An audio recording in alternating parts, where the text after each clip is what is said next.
Toi, tu as eu la chance. Geoffroy Richard. Tu as eu la chance d'y jouer, tu as eu la chance d'y marquer un but, je crois, de la tête, notamment. Un ou deux. Ouais, un sûr, je pense qu'il y en a un deuxième aussi. Mais contre Saint-Etienne, j'ai marqué quelques buts contre Saint-Etienne. Ouais, parce que les Verts, ça galvanise un peu les Verts. Non, pas. Non. C'est pas que ça galvanise, c'est une belle symbolique, quoi. Je veux dire, c'est historique. Geoffroy Guichard. Première fois que QRM a joué à Geoffroy Guichard. C'est la deuxième fois qu'on rencontre les Verts. Donc on aurait souhaité bien sûr qu'ils puissent monter le plus rapidement possible parce que comme les Girondins de Bordeaux sont deux clubs qui doivent faire partie de l'élite aujourd'hui. Et bon, voilà, après sportivement, c'est pour l'instant la Ligue 2, mais je sais qu'à terme ils vont vite remonter. Justement, c'était pas quoi Geoffroy Guichard? Ça représente quoi de jouer Geoffroy Guichard? Toi, tu en sais jouer, tu sais ce que c'est. Ce sont des moments forts parce que c'est un stade qui reflète vraiment de ce que c'est la passion autour d'un club à travers les supporters, que ce soit à Saint-Etienne, mais que ce soit aussi en dehors. Dans les années 70, Saint-Etienne c'était la France, quoi, pratiquement. Tout le monde s'identifie à Saint-Etienne. Il y a eu une longue décennie. Et aujourd'hui, bon, ce club a toujours autant d'engouement autour, et il y a autant de passion. Et dès qu'il y a des résultats, ça prend beaucoup de proportions. Donc c'est avant tout un plaisir d'aller jouer là-bas, parce que c'est un vrai stade de foot. Donc là, on est un peu dans les mêmes choses dont on discutait avant Bordeaux. Voilà, c'est encore la notion de plaisir qui est mise en avant. Ouais, plaisir, match de gala, mais avec l'ambition de vouloir rester là où on est, quoi, depuis le départ. On passe pas 20 journées à la 8e place et on veut y rester, quoi. Et l'idée sportivement, c'est de reproduire un petit peu ce que vous avez fait aussi à Bordeaux, ou moins, parce que voilà, Saint-Etienne n'est pas Bordeaux, il n'y aura peut-être pas besoin de défendre de la même manière face à Saint-Etienne. Ça va être beaucoup plus difficile déjà parce qu'on est à l'extérieur, et puis il y a un environnement où ça va pousser énormément, et puis il faut mettre en avant aussi ce que fait Saint-Etienne depuis la trêve internationale, depuis la trêve de Noël aussi. C'est une équipe qui est en grande difficulté, qui avait tout juste 18 points après 19 journées et qui a fait une deuxième partie de saison exceptionnelle. Je crois qu'ils ont pris plus de 28 points et c'est une des meilleures attaques du championnat, si ce n'est la meilleure attaque. Donc ça montre le potentiel offensif de cette équipe et ils ont fait une remontée fabuleuse, quoi. Tu as été nommé parmi les 5 coachs de l'année en Ligue 2, qu'est-ce que ça te fait? J'imagine que tu veux dire que c'est le fruit du travail collectif et c'est une récompense de la belle saison. Déjà, le fait que ce soit voté par nos pairs, je crois que c'est déjà flatteur. Je ne m'y attendais pas forcément, et puis en tout cas, c'est un honneur d'être reconnu par ses pairs aussi au vu de la saison.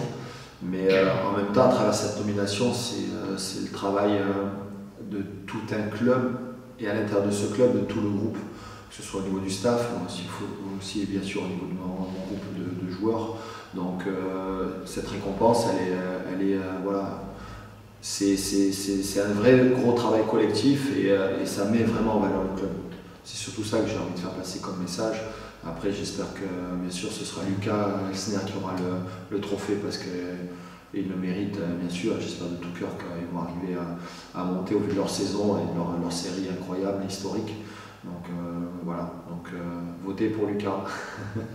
Allez Mamadi, on est entre match après Bordeaux, avant Saint-Etienne, de grosses équipes. J'imagine que c'est sympa quand on est un joueur de foot, voilà, d'affronter ce genre d'équipe un peu mythique.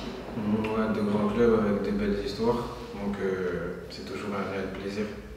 Qu'est-ce qu'on ressent quand on va jouer à Geoffroy Guichard? Ça parle quand même, t'imagines, c'est pas anodin. Ça évoque un peu voilà, des grands matchs, la Ligue 1, alors la Coupe d'Europe peut-être pas, t'es un peu jeune peut-être pour... Ouais, mais on connaît quand même, on en a entendu parler, c'est un grand club, une belle histoire. Et comme j'ai dit, c'est vraiment un réel plaisir. Mais on va y aller pour gagner, ramener les 3 points et prendre du plaisir. C'est un peu le mot d'ordre, ça, le plaisir en cette fin de saison, parce que comme on l'a dit, Bordeaux, Saint-Etienne, où il n'y a plus la pression du maintien, même s'il y a toujours cet objectif de dépasser les 50 points, voire plus, mais on peut dire que c'est vraiment le mot d'ordre, c'est le plaisir sur ces derniers matchs. Hein. Ouais, on prend du plaisir, mais il y a aussi quand même cette notion d'ambition, parce qu'on a envie de rester dans le top 10, d'y finir, et comme vous l'avez dit, dépasser les 50 points et pourquoi pas plus. Voilà, donc tous les matchs qu'on joue jusqu'à la fin, c'est pour les gagner. Et après, c'est facilité parce que le groupe il vit bien, il y a une bonne ambiance. Donc, non, franchement, ça a été du plaisir et on va continuer à prendre du plaisir. Et non, c'était top. L'idée, c'est de rester dans la lignée un petit peu de ce que vous avez fait face à Bordeaux. Alors, Saint-Etienne n'est pas Bordeaux forcément, mais d'être solide et peut-être d'essayer d'être un peu plus efficace offensivement, c'est un peu ça. Moi, je pense que ouais, vous avez tout résumé. On va essayer d'apporter de l'efficacité, notamment offensivement, et défensivement, de rester un bloc solide, compact. Il va y avoir du monde à Geoffroy Guichard, au moins 15 000 spectateurs, je pense. Qu'est-ce que ça fait? Est-ce que ça peut inhiber un peu quand on est encore un jeune joueur comme toi? Ou est-ce qu'au contraire c'est galvanise parce que voilà, on sait qu'il y a plein de monde Non, au contraire. Dans le football, il n'y a pas de pression.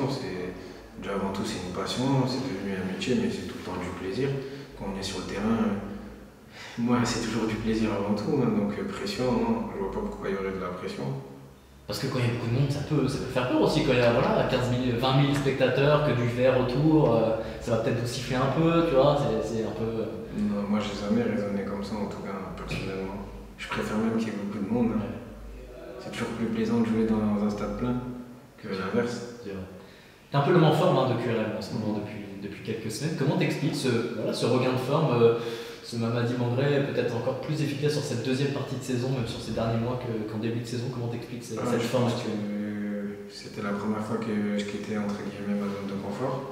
C'était mon premier départ de Toulouse, donc il fallait un temps d'adaptation, un nouveau coach, un nouvel environnement, une nouvelle équipe. Il a fallu que tout ça se mette en place et une fois que j'ai trouvé mon rythme, ça s'est mieux passé.